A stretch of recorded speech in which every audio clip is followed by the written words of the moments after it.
Ya, halo selamat pagi pemirsa. Apa kabar Anda hari ini? Kembali berjumpa bersama saya, Prasetyo Wibowo dalam program Market Review. Akan membahas isu-isu terkini dari dunia ekonomi dan bisnis. Dan kali ini kita akan berbincang terkait dengan sektor transportasi, khususnya perkeretaapian di Indonesia. Sejauh mana upaya untuk meminimalisasi terjadinya potensi kecelakaan di moda transportasi massal ini. Langsung saja kita mulai Market Review selengkapnya.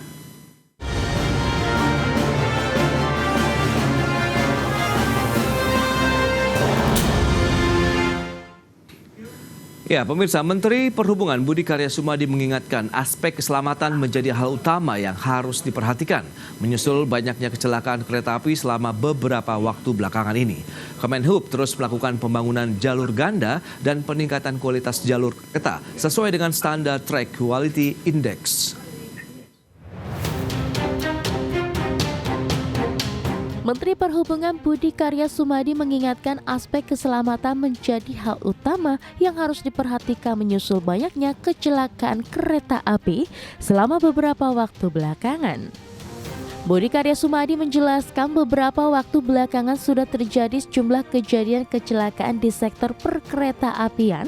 Di antaranya adalah kecelakaan yang melibatkan KA Turangga dan KA Lokal Bandung Raya, KA Pandalungan yang anjlok di amplasement stasiun Tanggulangin, dan kejadian di perlintasan sebidang di sejumlah daerah seperti Klaten, Banyuwangi, dan Tebing Tinggi.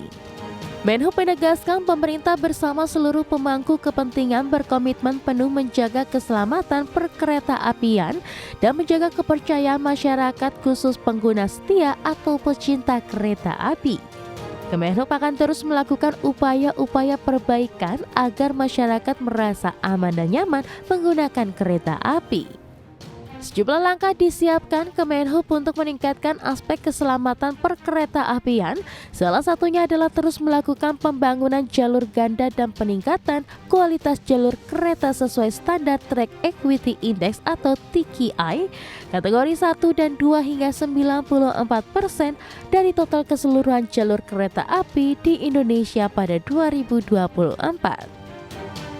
Kemudian mengevaluasi sistem persinyalan dan menjalankan penyelenggaraan operasional kereta api sesuai dengan standar operasional prosedur atau SOP yang telah ditetapkan. Budi melanjutkan pihaknya juga terus berupaya menangani perlintasan sebidang dengan melibatkan sejumlah pihak seperti Kementerian PUPR, pemerintah daerah, dan pemangku kepentingan terkait. Dari Jakarta, Tim Liputan IDX Channel.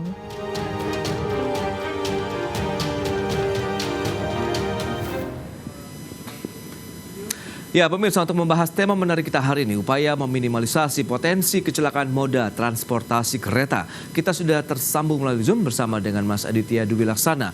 Beliau adalah Ketua Forum Transportasi Jalan dan Perkeretaapian Masyarakat Transportasi Indonesia. Ya, halo. Selamat pagi, Mas Adit.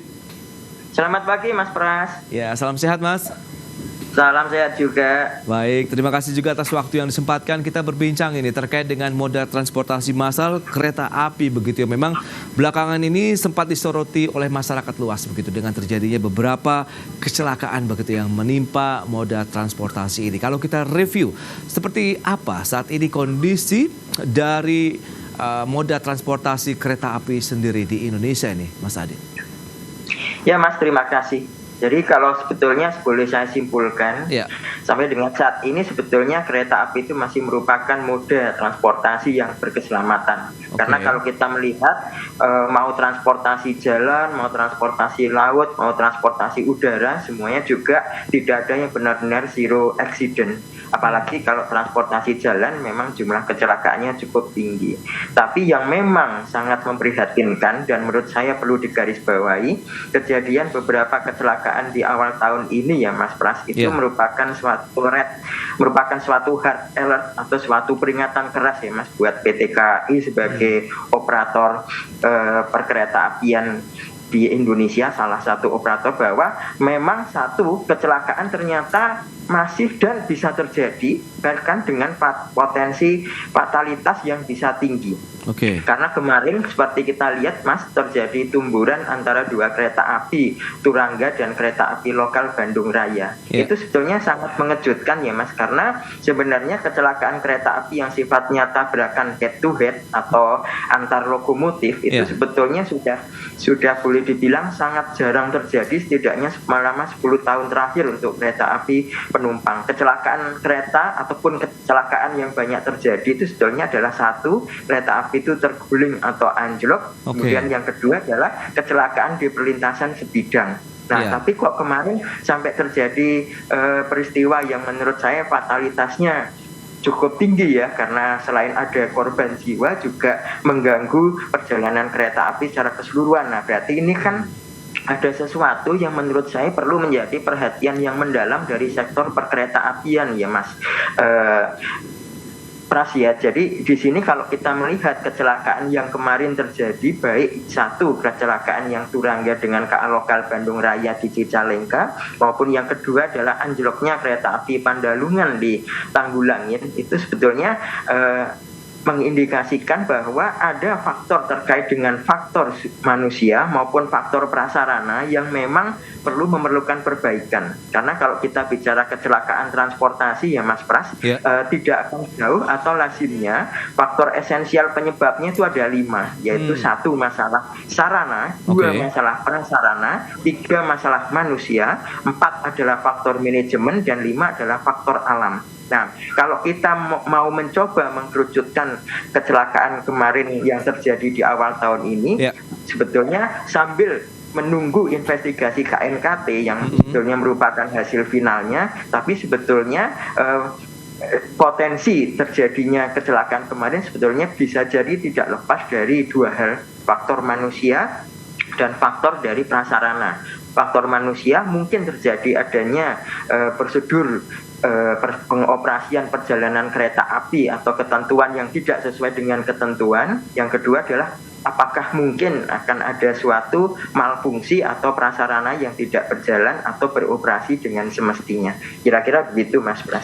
Baik, kalau kita bedah memang ada beberapa poin yang sudah Anda sampaikan dari sisi manusia, sarana, prasarana, kemudian manajemen dan alam. Kita akan lihat seperti apa sih yang mendominasi dari potensi ya terjadinya kecelakaan di moda transportasi kereta. Kita akan bahas nanti di segmen berikutnya, dan pemirsa tetaplah bersama kami.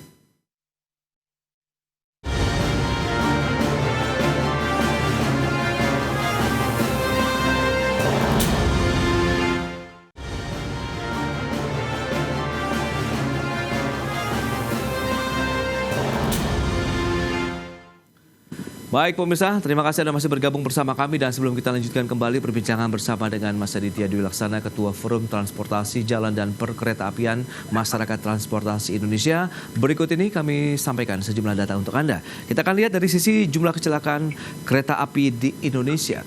Data selengkapnya bisa Anda saksikan di layar televisi Anda, di mana jumlah kecelakaan dari tahun 2017 sampai dengan periode Januari-September 2023. Baik, rata-rata dalam beberapa tahun terakhir memang di atas 10 kali ataupun jumlah kecelakaan yang terjadi di Indonesia, dengan korban meninggal terbanyak di tahun 2017 ada 87 korban, kemudian 2018 ada 1. Kemudian bahkan setelahnya begitu 2019 sampai dengan 2022, bahkan sampai dengan Januari-September 2023 itu bisa dikatakan tidak ada korban yang meninggal dunia dalam kecelakaan moda transportasi kereta api di tanah air. Dan berikutnya kita lihat jumlah penumpang kereta api. Januari sampai dengan November 2022 tercatat ada sekitar 247,29 juta orang. Dan di periode berikutnya, Januari sampai dengan November 2023 mengalami lonjakan hingga 36,07%, menjadi 336,47 juta orang. Itu dia, tren penggunanya semakin banyak, kemudian jumlah kecelakaan lalu lintasnya dalam beberapa tahun terakhir sebenarnya bisa dikatakan juga sudah berhasil begitu ya dikurangi, diantisipasi begitu, tapi ternyata masih ada beberapa kejadian dari sarana transportasi massal ini ya, yang menjadi perhatian publik. Kita akan lanjutkan kembali perbincangan bersama dengan Mas Adit.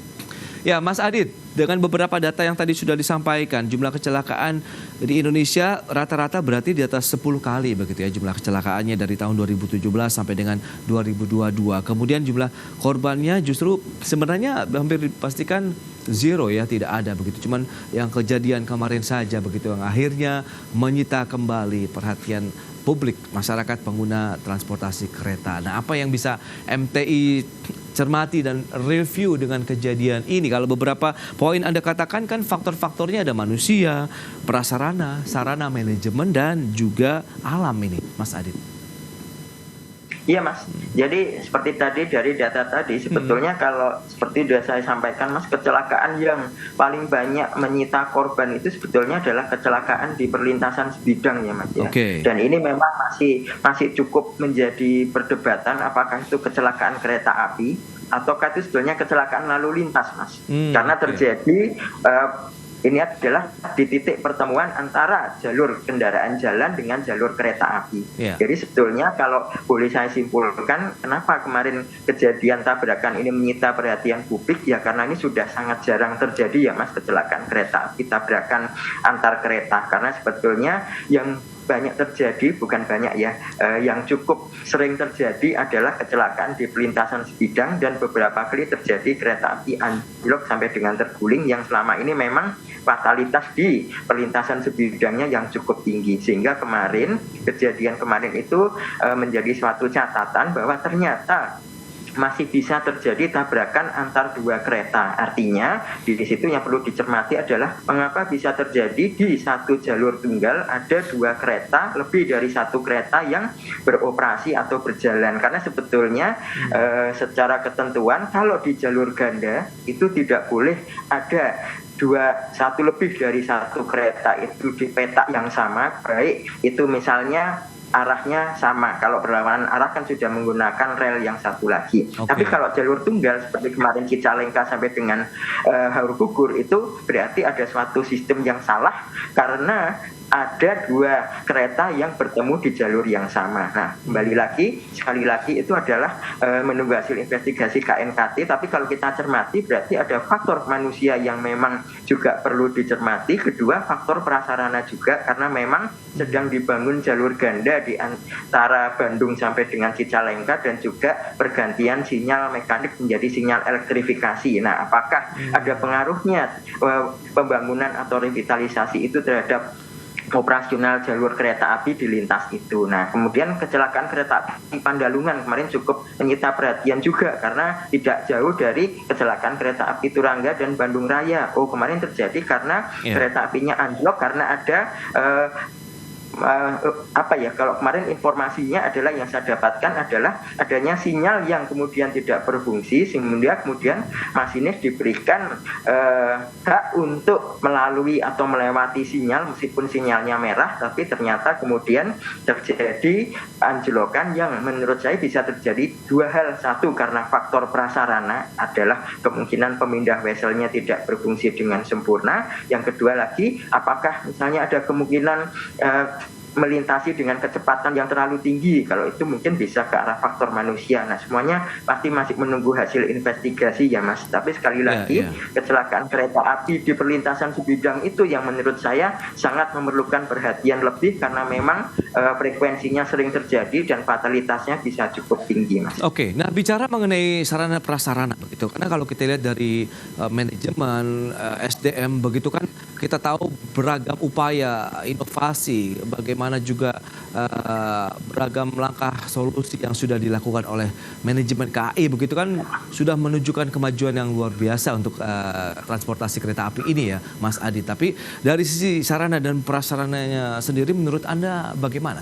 Kenapa masih banyak yang single track sementara kebutuhannya seiring dengan frekuensi yang bertambah kan harusnya jalur kereta yang ada di Indonesia itu double track misalnya? Ya, jadi sebetulnya Mas ya jalur tunggal atau single track itu sebetulnya bukan pembenaran atau alasan mudah terjadi kecelakaan, karena kalau sebetulnya ketentuan atau kepatuhan terhadap prosedur operasional kereta api itu benar-benar dijalankan secara disiplin, maka sebetulnya itu sangat bisa memitigasi terjadinya kecelakaan walaupun itu single track. Tetapi memang kalau itu double track atau jalur ganda itu akan lebih bisa memitigasi kecelakaan, terutama kecelakaan yang sifatnya tabrakan dari dua arah yang berbeda ya Mas ya. Tapi masih tidak menutup kemungkinan terjadinya kecelakaan dari disundul atau ditabrak dari belakang, karena itu bisa terjadi karena pelanggaran sinyal. Nah, maka sebetulnya kalau saya melihat sekarang kawasan aglomerasi perkotaan itu sebetulnya sudah saatnya menggunakan jalur ganda, karena jalur ganda itu sebetulnya selain untuk meningkatkan keselamatan juga bisa menambah kapasitas perjalanan kereta api, bisa juga meningkatkan frekuensi perjalanan kereta api karena tidak perlu saling menunggu kereta api dari lawan ya Mas ya. Kemudian yang ketiga sudah pasti akan mempersingkat waktu tempuh. Jadi saya pikir langkah pemerintah untuk membangun jalur ganda di kawasan Bandung Raya itu sebetulnya langkah yang sudah tepat untuk agar supaya segera bisa meningkatkan keselamatan maupun meningkatkan frekuensi perjalanan kereta api. Nah, tetapi Mas, jalur ganda seperti saya sebutkan tadi masih belum bisa untuk mengurangi tingkat kecelakaan kalau terjadi pelanggaran sinyal yang menabrak kereta api di depannya. Nah, kalau seperti itu sebetulnya prasarananya bisa dilengkapi dengan mengadopsi teknologi yang lebih tinggi namanya automatic train stop atau automatic train protection, di mana ketika terjadi pelanggaran sinyal merah tapi kemudian tetap dilalui oleh masinis, maka lokomotif akan secara otomatis akan melakukan pengereman. Nah, itu adalah salah satu adopsi teknologi yang bisa memitigasi prasarana perkereta apian di Indonesia, dan itu sepengetahuan saya sudah mulai diterapkan walaupun memang masih secara bertahap. Dan lagi yang juga penting, meskipun bukan suatu pembenaran, adalah kalau sinyalnya sudah menggunakan sistem sinyal elektrik, sinyal yang bisa mengeblok jalur sehingga tidak bisa dilewati oleh kereta api dari arah yang berlawanan, itu sebetulnya lebih aman ketimbang menggunakan sinyal mekanik. Tetapi tidak bisa jadikan pembenaran bahwa kalau sinyal mekanik boleh terjadi kecelakaan, karena sekali lagi kalau kepatuhan terhadap prosedur itu dijalankan dengan kedisiplinan tinggi, maka kecelakaan bisa terhindar. Oke, langkah-langkah apa saja yang perlu diterapkan? Karena kita tahu Kementerian Perhubungan juga tengah melakukan upaya untuk meningkatkan tadi standar track quality index begitu, yang kategorinya 1 dan 2 hingga 94% dari total keseluruhan jalur kereta api di Indonesia. Begitu kita bahas nanti di segmen berikutnya Mas Adit. Kita akan jeda kembali sebentar, dan pemirsa, kami akan segera kembali usai pariwara berikut ini.